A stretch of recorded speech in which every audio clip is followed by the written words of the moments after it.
is officially spring, dude. my It's friend. fucking springtime. It is springtime. Everything lined up In America. Is there anywhere else? It's the Yeah, center there's of the only universe, two, dude. yeah, apparently. That's how history class is in America. You know how they used to think the Earth was the center of the universe and everything revolved around it? Do you ever see the map where America's in the center and they just cut Europe and Asia in half? No, I have not. Yeah. Because America's the center of the universe. Everyone sense. should know that. And that's where all history started in 1492. 1492. Yes, there Native is. Americans? What Native Americans? There is no Native Americans. There's empty land. I said African white history. people land here. White people land here. African history started in 1619, of course. Everyone knows that. Yes. There's no such thing as Egypt or Kemet or any African history prior to that. Best part was they give Christopher Columbus credit where he was just in the Dominican Republic and shit. Yeah, there's like two other people that had Oh, claimed so many Amerigo before Vespucci that. and then Leif Erikson. Let alone Leif, right? Yeah. Before him, by the Yeah. way. And Who knows who else? Columbus gets there, Dominican, whatever, West Indies and shit. Yeah. And he's like, "You guys are Indians." And they're like, Brown people. and they're I've like- seen brown people before. and they're like, "No, we're not." That's where he was trying to go to India, right? That's where And his he's like, original route was. and then they knew that they weren't Indians, and they're like, "Nah, you guys are fucking Indians." Pretty sure you're Indian. He's like, "I came here for the spices." That's what people And do. they're like, "We don't have That's what like spices." white people do to me. I'm like, oh, well, like my mom's Guyanese. They're like, yeah, but you're really Indian, though. And I'm like, okay, thanks. Okay, bud. Culture doesn't matter. All right. Well, okay. All so- Jamaicans are African or Uganda. People from Uganda, the same as Jamaica. Nobody Yeah, makes you're any basically African, though.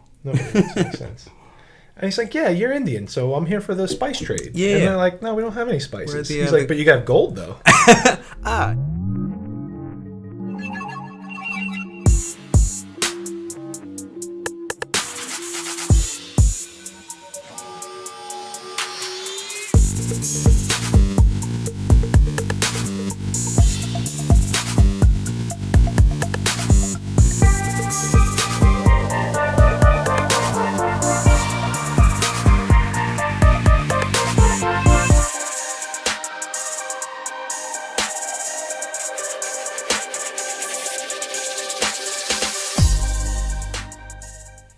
The Bridge Podcast.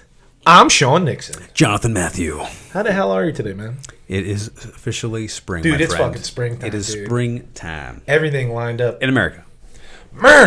Is there anywhere else? It's the Yeah, center there's of the only universe, two, dude. yeah, apparently. That's how history class is in America. You know how they used to think the Earth was the center of the universe and everything revolved around it? Do you ever see the map where America's in the center and they just cut Europe and Asia in half? No, I have not. Yeah. That's Because great. America's the center of the universe. Makes Everyone sense. should know that. And that's where all history started in 1492. 1492. Yes, there Native is. Americans? What Native Americans? There is no Native Americans. There's empty land. I said African white history. people land here. White people land here. African history started in 1619, of course. Everyone knows that. Yes. There's no such thing as Egypt or Kemet or any African history prior to that. Best part was they give Christopher Columbus credit where he was just in the Dominican Republic and shit. Yeah, there's like two other people that had Oh, claimed so many Amerigo before Vespucci that. and then Leif Erikson. Let alone Leif, right? Yeah. Before him, by the Yeah. way. And Who knows who else? Columbus gets there, Dominican, whatever, West Indies and shit. Yeah. And he's like, "You guys are Indians." And they're like, Brown people. and they're I've like- seen brown people before. and they're like, "No, we're not." That's where he was trying to go to India, right? That's where And his he's like, original route was. and then they knew that they weren't Indians, and they're like, "Nah, you guys are fucking Indians." Pretty sure you're Indian. He's like, "I came here for the spices." That's what people And do. they're like, "We don't have That's what like spices." white people do to me. I'm like, oh, well, like my mom's Guyanese. They're like, yeah, but you're really Indian, though. And I'm like, okay, thanks. Okay, bud. Culture doesn't matter. All right. Well, okay. All so- Jamaicans are African or Uganda. People from Uganda, the same as Jamaica. Nobody Yeah, makes you're any basically African, though. Nobody makes any sense. And he's like, "Yeah, you're Indian, so I'm here for the spice trade." Yeah. And they're like, "No, we don't have any spices." We're the, He's the- like, "But you got gold, though." Shiny shit. That's fucked up too, because if you ever read his journal, the Christopher Columbus, the first line is, "This is a beautiful people and beautiful land, and we're gonna take all of it and all of their gold." And just fucking goes, "We're Eldorado. just gonna fucking roll all over them." And they did, but here we are. So that's pros and cons. Once again, that's the light and the shadow, because then you don't get all America. the freedoms and the cool shit that we did get. Apple phones don't exist without, That's the thing. Nothing exists. which is a hard pill to accept, right? That's the hard part about the shadow. But the thing is, people don't want the opposite, right? Like, you wouldn't want to all of us to be living in a tent with no shelter and like having regressed that way. No, but you got to have hundreds of years of African slavery and fucking all slavery, like All Chinese slavers, Indian That's what I was slaves, gonna say. white slaves. Japanese, Irish, whatever. And the genocide of the natives. You had to have that to have NBA, NFL, rock and roll, hip hop, Apple, iPhone, computer, cars, airplanes, freedom. We go like we call like the pyramids and whatever, like the 7 wonders of the world. Those are all made from slave labor, man. Like we just kind of like tie that up on the rug. Like, yeah, but that was like just the time of. There's still like sweatshops going on now that make your iPhone Right. that make this shit maybe Right. Meow. Oh yeah. and It's my fucked up. MacBook for sure. Right. Meow. You can buy a slave in Syria for $200. You can watch that shit on YouTube. Not cool. Not cool. But President Biden says it's just cultural differences, so we're going to have to live with it. So we're back, and we're talking about Isaac Newton. Physics. So Isaac Newton was smoking a joint under a tree, and an apple hit him in the head. OG Kush. And he was like, shit, I was hungry. This is perfect. But this apple fell at a constant rate, straight down, looking like 9.8 meters per second. Just about. Just about a constant force of gravity, right? So once we figured out a constant equation of gravity, he figured out 3 laws of motion. So why the fuck should you care about 3 laws of motion if you're just trying to lift some weights or look a certain way or be healthy or have a sports performance goal or a health performance goal? The fact is, every movement that you do has to do with the 3 laws of motion in basic one-on-one physics, all right? So when we talk about manifestation and stuff, that is quantum physics, and we know the most 101 basic stuff. Yeah. And this is kinetic. What's the name of the branch of physics? This is just Newton's law, because there's quantum physics, astrophysics, and then the third branch, whatever, like kinesiology. Yeah, like essentially mechanical physics, more like yes. So that's once again 101 knowledge. We're not saying we're physicists here, but as strength coaches, trainers, John's a yoga instructor, you got to know the basics of how things move against gravity. Yeah. All right. So the first law is basically the law of inertia, right? Which states an object at rest stays at rest, and an object in motion stays in motion unless acted upon by an outside force, right? So what does that mean? It means as soon as you go to move, you have to create enough force to break inertia, and you're going to keep going, or an object is going to keep going at that speed until things slow down. Like the bicycle example we were talking about. If you're pedaling a bicycle at a certain force, and let's pretend we're not going up or down a hill. just flat line. Yeah, flat ground. And you stop pedaling, it's going to continue that momentum and inertia and go until gravity, friction of the road and the tires slows it down. So that's the outside unbalanced forces. Is the unbalanced force. But if it was in a vacuum, that bike would just go forever.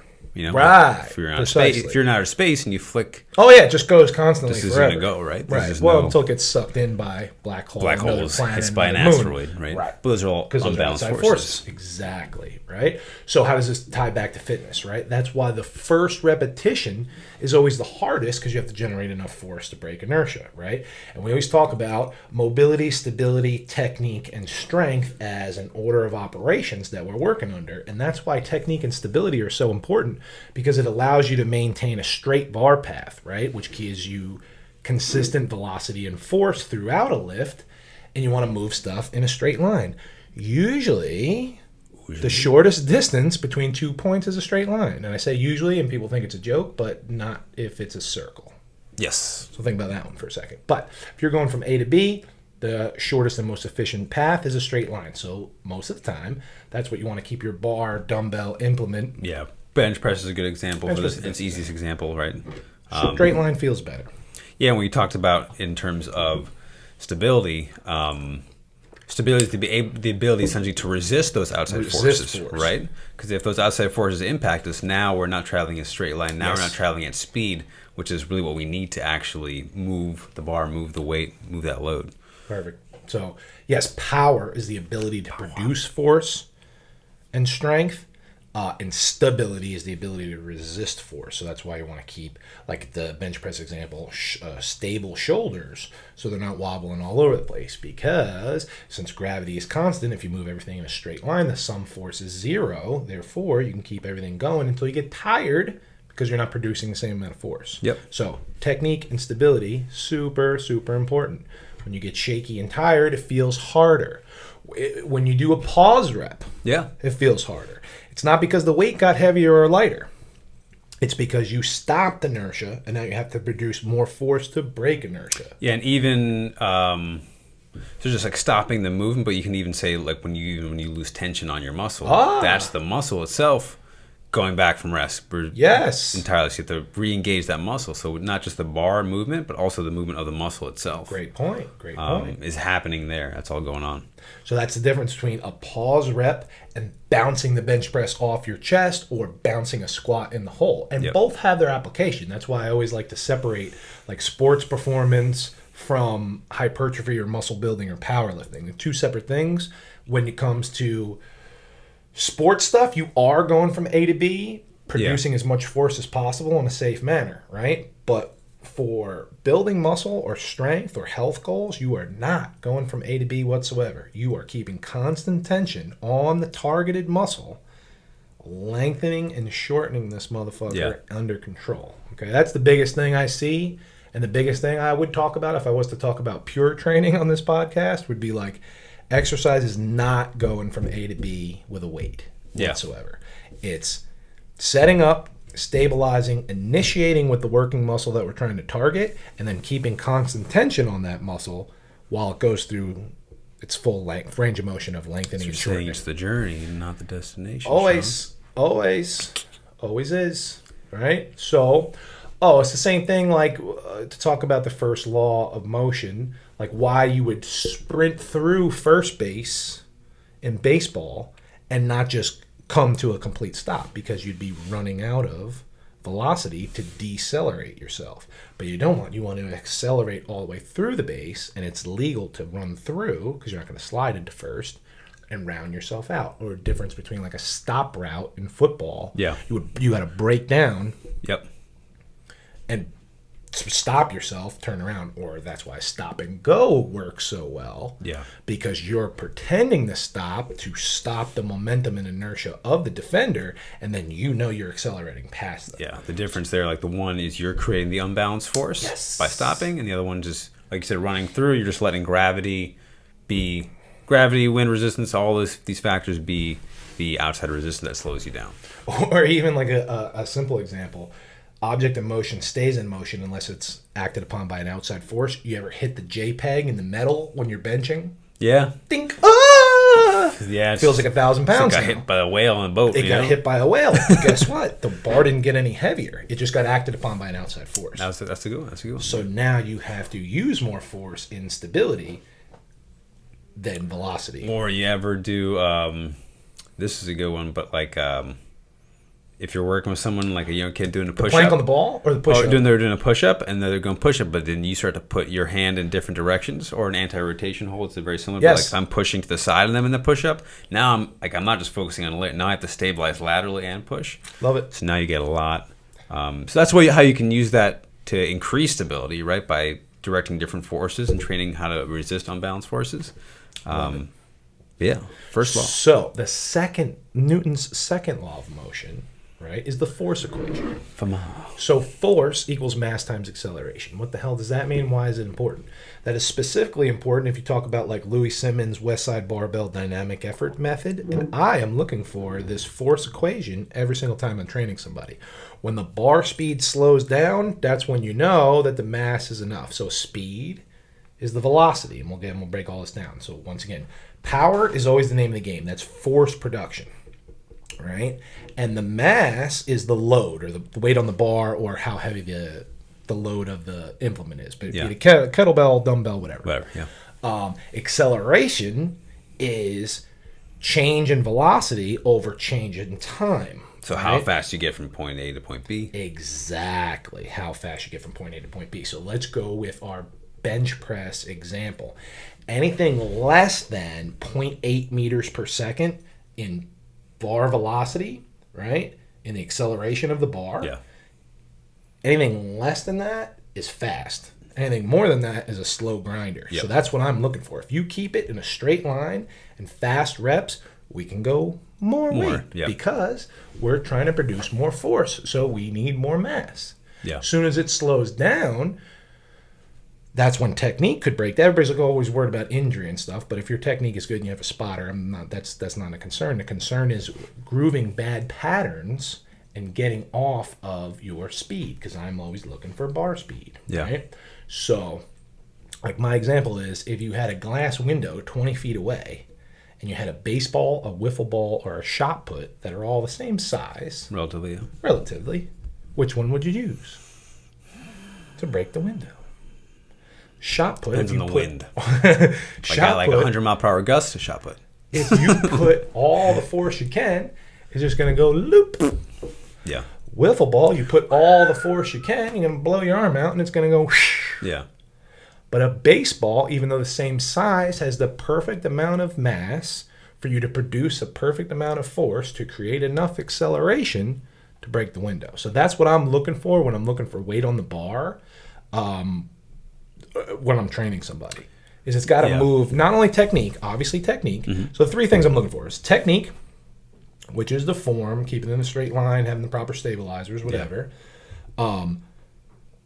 RPE, which is rate of perceived exertion. So are you shaking? Are you fucking making faces? Right? Are your eyeballs popping out? Is your nose bleeding? Are you getting red? Are you making noises? And then velocity, right? So the acceleration of the bar speed itself. Right? Yeah, so that's perfect. That little sweet spot. And it takes a little bit of playing around to understand where that is, and it also depends on the goal, right? Yes. Versus, like you said before, for the first law, bodybuilding, hypertrophy versus powerlifting versus sports performance versus plyo, they're all very different. But understanding how to maximize force through acceleration, through mass, and when to use which one or the other, boom, that's the key to making. So going back to Louis Simmons' West Side Barbell, it's a powerlifting technique where so if they went heavy all the time, they knew they would burn out, right? So what they're going to do is trick the nervous system to producing a ton of force on one day with not a lot of mass to increase acceleration. Yep. Meaning the dynamic effort day, where you're trying to make light weights move really fast. Yeah. Then the maximum effort day, you're doing just as much, if not more, force with way more mass, meaning heavier weights, lower reps, but the acceleration or the bar speed is much slower. So you're training both facets of the force equation. Both facets of the force equation. So it's the same thing. Use the force. If you're powerlifting and the bar is moving too fast, it's too light. And if you're Olympic lifting or doing a sports movement, athletic movement, and you're going slow, you're fucking up, because sports, athletic movements are the only time we are going from A to B. We're still trying to produce force, but we're trying to be as explosive as possible to go from A to B and move certain things, because that is not translating into a bigger muscle, and sometimes not even a stronger muscle, just more explosive. Yeah, and efficiency too there is a big one. So that's going to transfer to sport-specific things. Whereas hypertrophy, meaning building muscle, or powerlifting, meaning building strength, you want to maximize tension. So both are utilizing force, because we're always trying to produce force. We're manipulating the mass to get whatever acceleration that we want. So like you said, sports, you always want to be fast. If you train slow, move slow. Yep. Train slow, be slow. True. So for sports, you always want to move fast. But for building muscle, there's plenty of times, and more often than times, you want to go as slow as possible. Yeah. And keep the force and tension on the muscle. First of all, like you said, not to use momentum. Going back to the first law of motion, you don't want to just be swinging and jerking. You want the muscle to be doing the working, right? And then same thing with powerlifting. You're just trying to produce as much tension as possible to lift the most amount of weight. And then for muscle building, you're trying to produce the most force as possible to put the most mechanical tension on a muscle. Mechanical tension and time under tension.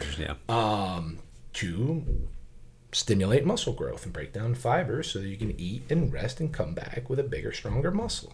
All right? So that is the difference when I think about the force equation. I'm always looking for it during training, and we're manipulating either mass or acceleration. We're just trying to produce force, but we're manipulating either speed or weight on the bar, meaning mass or acceleration, depending on the goal, whether it's sports performance or building muscle. We've definitely both seen people, and the reason why, again, this is like physics, like how does this relate? Because we both see people who don't use this correctly. You see people who have a low mass and low acceleration during movements, and so during low amounts of force, or using too much force and the acceleration is not there, or just like going acceleration hardcore without any really like you said, the acceleration days or speed days are important, but if you're not using it correctly with the right amount of mass, perfect example. Because if it's too light, you're moving all over the place. Yeah. You're going fast for no fucking reason. Exactly. Then you're sacrificing technique. So the order of operations is always mobility, stability, technique, then strength. Then you get to performance, whether your performance is building muscle, sports performance, whatever. All right? So the third law of motion is every action has an equal and opposite reaction. Could be, well, they're all super important. I was going to say this is the most important. Like if I punch you in the face, your face punches my hand. Essentially. Yeah. And pushing back. There you go. You're pushing into the wall's pushing into you, and you're pushing back that way. So that just means every single lift that you do is a push and a pull. I will say this again. Every single lift that you do is a full body lift, that there's a push and a pull because there's opposite forces at work. So a bench press, you're pushing your feet into the ground and pushing the bar up. If you're only concerned about pushing the bar up and your feet are dangling in the air, you're losing so much force and you're robbing yourself of gains. And then even within that bench press, as you contract, you produce force with the pec, the lat's producing force to stabilize equally. We'll get there. Right? Oh, for sure. Equal amount. Exactly. Equal amount, right? Exactly. If I did all pec and no, I'm doing this now. All of a sudden, if I'm doing all lat, in trouble. I can't even get that shit. Yeah, that would be weird. That'd be weird, yeah. Right. So the other way, you rarely see that. But yes, that's a great point. So a squat, you're pulling yourself down because you're not free falling with gravity. You're using your hamstrings to pull yourself down into knee flexion, right? But then on the way up, you're pushing the ground down and pushing your back into the bar. Push and pull, pulling yourself down. Yeah, most people when they're on a squat, I see this more like very much on squats. It's just like just my thighs. Yes. So there's. Now, I'm not even to like forget even about activating muscles, but there's no concept of forces happening whatsoever in the body, and you're missing out on a lot of force. And that's the whole point of this, is to become aware, to use the more you know. Force. All right, a deadlift. If you think it's bending over and picking stuff up, and it's a pull, and people call it a pull, then you're fucking up. Because if you pull, you're using your just back. Pull, yeah. Right. It's a push and a pull. You're pushing your legs into the ground and pulling the bar into your hips at the same time. I won't even say pulling up. Yes. Pulling towards yourself and pushing the ground down with your legs because gravity's coming down. Yeah, the bar goes up as a result of you pulling Boom. back, pushing forward. Beautiful. And same thing, like an overhead shoulder press, you're pushing your legs into the ground, pushing the bar up. So there's always opposite forces at work. Every action has an equal and opposite reaction. So this goes back to what you were saying about even just not only length tension relationship, but just antagonistic muscles to begin with. So if you shorten or contract your bicep, the triceps has to lengthen. All right. Yep. Furthermore, as much tension as you put on the bicep, there's equal and opposite amount of tension on the triceps. Yep. And that's just one example. Like you could have quads and hamstrings have an antagonistic relationship. When one muscle stretches or lengthens, the other muscle is shortening, the opposite muscle. And that's how they move bones in balance. And nothing is ever moving in isolation, even though we like to do things in isolation. Yes. Especially isolation exercises, which is like even like a standing bicep curl or seated bicep curl. There's a lot of equal and opposite going on there. Yeah, you're stabilizing everywhere. That's not the elbow joint, and the elbow joint itself is a tricep lengthening when the bicep shortens, and vice versa. So it's the same thing. And for people that's hard to grasp, but it's like, how would you stretch your tricep if it was sore or tight? You end up boom over your head, flexing your bicep. You would flex your bicep, but you're not even thinking about flexing your bicep. But I'm offering you the example to become aware of when you're squeezing one muscle and then you come down, squeeze the other one. Because they're pushing and pulling together with equal and opposite force.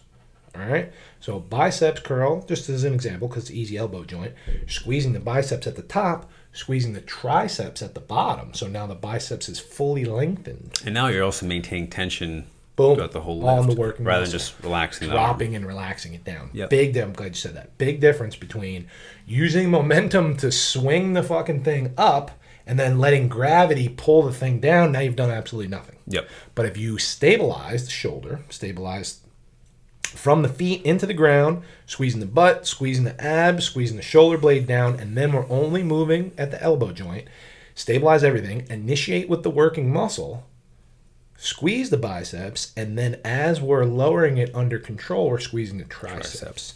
Versus, like we said, swinging back and swinging forward and using momentum, Yep. now you don't have tension on the muscle.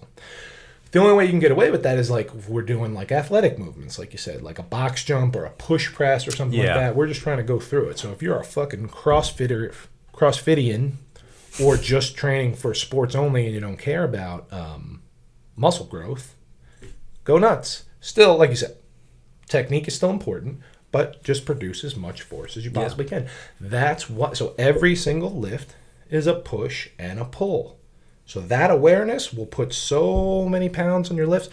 Like even without fixing too much technique or cues or crazy shit. Yeah. For bench press, for example, if you just push your feet into the ground, your lifts are going up because you're not leaking energy and force. Everything is energy. Well, it's perfect you bring that up. Like even just like standing on the ground, you're exerting force into the earth. The earth is exerting force into your body. And gravity. So when you push your feet into the ground, what you're doing is I'm getting a max amount of force pushing up through my feet into my body. Exactly. So that's why if you've never pushed your feet into the ground on a bench press and all of a sudden you do, it's like a night and day. 100% difference right in that moment. And you're creating more force that you can push up into the bar. Because then it's just, I'm always looking at the body as a kinetic chain because everything is energy. Right, so that's why like sprinters don't just stand up and start running. Yep, they got blocks they push into and drive out of. They push off of the block at a certain angle. Right, the same thing with a punch. It's not coming from your elbow and your fist. Yeah, if you try throwing a punch with your back foot on the ground and try throwing a punch with your back foot off the ground, the amount of force you'll generate is very different because now I don't have that equal and opposite reaction from the earth pushing into the earth. And you don't really even realize how much force is generated by you pushing into the ground. Yes. So it comes from, the old squash the bug rotating on the hip technique, rotating off the foot by rotating the hip, and then the arm is just a fucking silk rope that you're following through with. The force production. And we're talking about like bigger athletic movements and lifting movements, but something like a lot of golfers I've worked with, that's a huge one they don't understand. Huge. Because they don't want to, they just want to go out and play and just your arm should be a freaking noodle. Yeah. It's you're not doing anything with your arms. Ground forces is where it's at. Your feet and your hips are generating the force. And the technique is what allows you to maintain that kinetic energy through the whole movement. Exactly. So that's another part of it, but the force is there to be used. It's whether you use it or not. Boom. Remember that. It's up to you. The force is there to be used. It's up to you. That's great life advice. That's the thing. Mobility, stability, technique, strength. Then you can go into your performance of any kind. Performance. Sports performance, anything. All right? So think about these things when you're exercising. All right? Especially when you're lifting weights. You see so many people swinging and jerking all around. That's not doing anything for you. You want to set up, stabilize, initiate with the working muscle. All right? Dig your toes into the ground. Squeeze your butt. I think of everything from the ground up. Because the ground ain't going nowhere and gravity ain't going nowhere. You're the thing in the middle that can move, and you, once again, can only take care of you before you worry about the outside force of the dumbbell, barbell, kettlebell. Everything starts with you. The foot on the ground. The base. So the base, I dig my toes into the ground. You want big toe, little toe, and heel to make a stable foot arch because the arch is the strongest form in nature. It's going to support the most weight. The Greeks, the Romans, they knew this shit even before they didn't even have Google. Exactly. I mean, they had the aqueducts and the Colosseum. They knew if they took an arc, supported it with two pillars, they could support the most weight. Yep. Right? So that's your foot. Big toe, little toe, and heel, making an arch. And triangle is also the most stable shape. Boom. There it is. So you got a triangle, tripod situation for the foot, right? Then your knee, you want in line with the toe, meaning optimal hip rotation. So not knees bowing out over and not knees collapsing in line with the toe. The pelvis, you want stable, not tipping forward, not tipping back, but a neutral pelvis. Same thing, rib cage, you don't want flared up, you don't want hunched over, you want rib cage and pelvis in line. Stable scapula by packing the shoulders down. A mobile thoracic spine, which I should have said first, into extension, and that allows the scapula to slide down the rib cage. And then if you have a mobile shoulder, now we've worked up the entire kinetic chain, and then we can breathe, embrace, and start to lift. So we don't just go grabbing barbells and dumbbells and start swinging things around. There's a lot of forces at work mentally. Yeah, and physically. Even looking at the structure, like the body is, if you look at the skeleton and the muscles, the body is designed in this manner of equal and opposite. Yes. We can even look at the curves of the spine. There's a curve forward and there's a curve backward, and there's another curve forward and there's a slight curve at the top backward, Sure right? is. And there's a curve of the sacrum too. So it's all balanced out. Same thing with your muscles. That's why they're designed kind of in a dualistic way, if you want to put it, right? There's the bicep opposed to the tricep. You know, the anterior and the posterior, hamstring and quad. They all work together. The joints, one's mobile, one's stable, one's mobile, one's stable. Yeah, it's we can always think about that from the ground up. Yep. You want a stable foot and a mobile ankle, a stable knee and a mobile hip, a stable lumbar spine from the core, a mobile thoracic spine, the upper back, stable scapula, which are your shoulder blades, and a mobile shoulder. So it's just working up the chain that way. Because 2 loose joints in a row, potential. It's no good. No good. 2 tight joints in a row. It's no good. No fucking good. All right. What were you saying before that? That sparked something really important. Mobility, stability. I was just talking about the skeleton, the human body. Yes. Structure. Okay. So imagine if the spine was straight. Ah. Yeah, you couldn't fucking support Force shit load on that. Yeah. So that S curve of kyphosis, lordosis, kyphotic curve, lordotic curve of each, cervical spine, thoracic spine, lumbar spine, and then, like you said, the little tail, sacrum and coccyx at the bottom. Super necessary. Yeah, it distributes force in a way that allows us to exist in a functional state. That's why people see a rounded back or a flexed spine, and you're not even going to automatically die, but you're leaking force, you're leaking power, and that's why a neutral and stabilized and braced spine, you're going to produce the same, the proper amount of force. Yeah. And that's why breathing and bracing and core stability is the most important thing, because proximal stability allows distal mobility. Meaning if the core is not braced and you're not breathing, the body knows the spine is in danger and it's not going to allow you to do things. Yeah, it's going to pull back. It's going to pull back an equal amount of force, pull back on the stick. So not only are you not going to be able to lift enough weight and produce enough force, but it may limit your mobility. Yeah. Distally, meaning at the hip or the shoulder or something like that, at the limbs. So keep in mind, every action, there's an equal and opposite reaction. That means every single lift is a push and a pull. Every single lift is a push and a pull. Even a row, you're pushing your feet into the ground as you pull. There would be nothing to pull against. Yeah.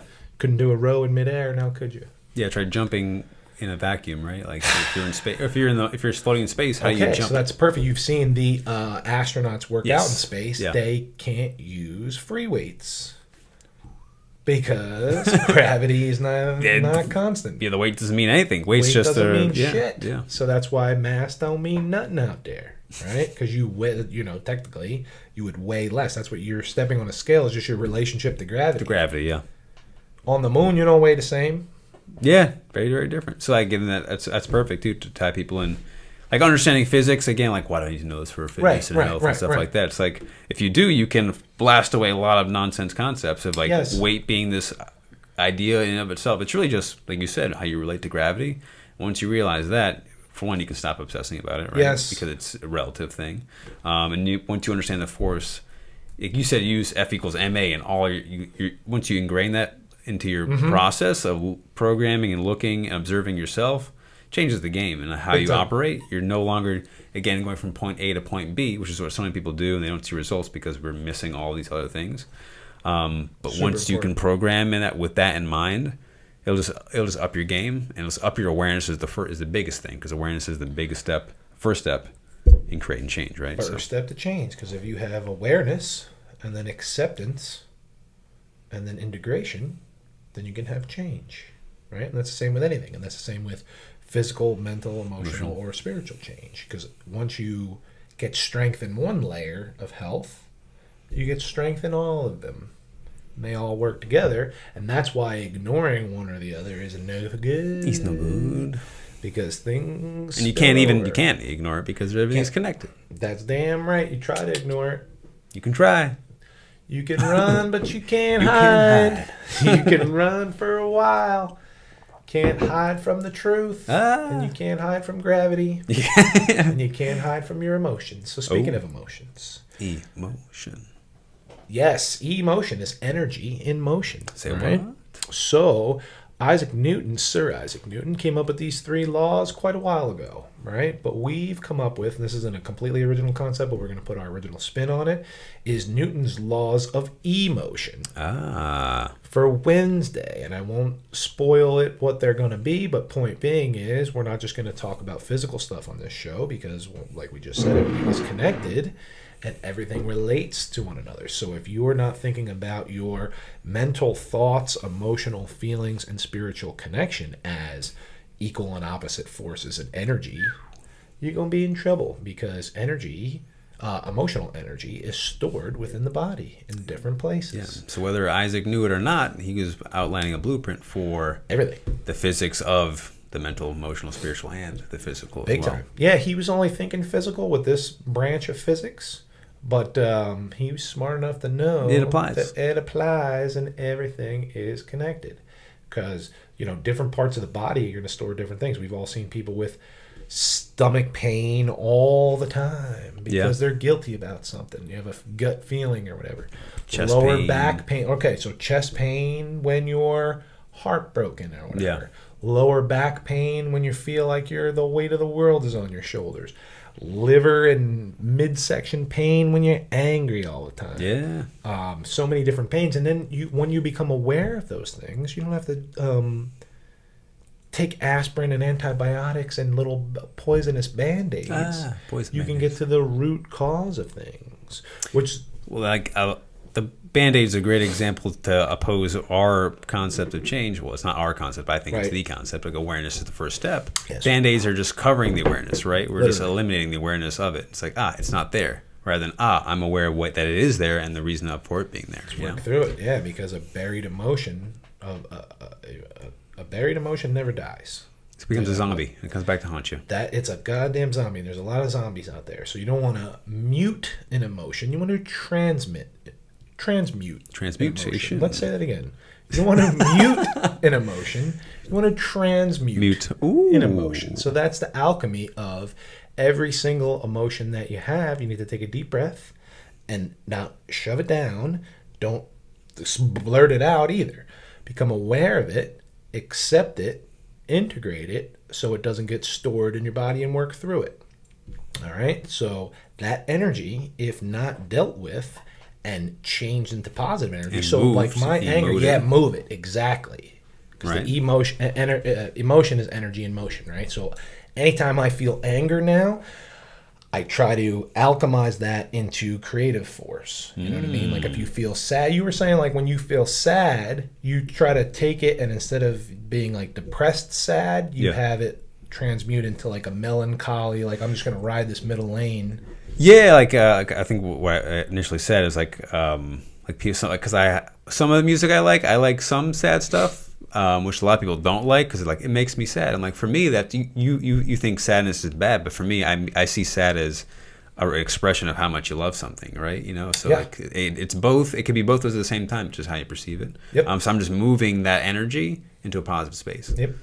Like you wouldn't miss someone if you didn't care about them. Yeah, there's somebody just died right now in, and it's very Alaska sad. somewhere, and it's sad. But do we care? I don't have any attachment to that, right? But or connection. Someone that that you care about dies, that sadness you can actually feel. Yeah. And that's what we're here to do as human beings is to feel. You have a nervous system, you have energy centers, and glands and hormones and chakras to feel and have a human experience. All right? So these things are important. That's why because all this that you're using to exercise is the nervous system. Your nervous system and your brain is causing neurons to fire in the muscle that pull the bones that move your skeleton, that move your body through three-dimensional space, right? So that's why we need to know these laws of motion and then the laws of emotion that we're going to go over. Because those same nerve centers attach to their brain, which houses all your emotional centers, all your spiritual centers. We'll get into that too as well. Yeah. So. And that's what, the feelings are. Like I said, you have a nervous system and you have glands, and those hormones and those nervous system reactions are what you feel and how you feel, physically or otherwise, and emotionally. All right. So know your laws of motion, have awareness, Every single exercise is a push and a pull, and we're trying to generate force. Make sure you know the difference between moving from A to B with explosive force or keeping tension on a muscle and producing force within the target muscle for building muscle or strength or power versus explosive sports performance. Every action has an equal and opposite reaction within your muscles and within your emotions and within your brain and your thoughts. Next time, The Bridge. Peace.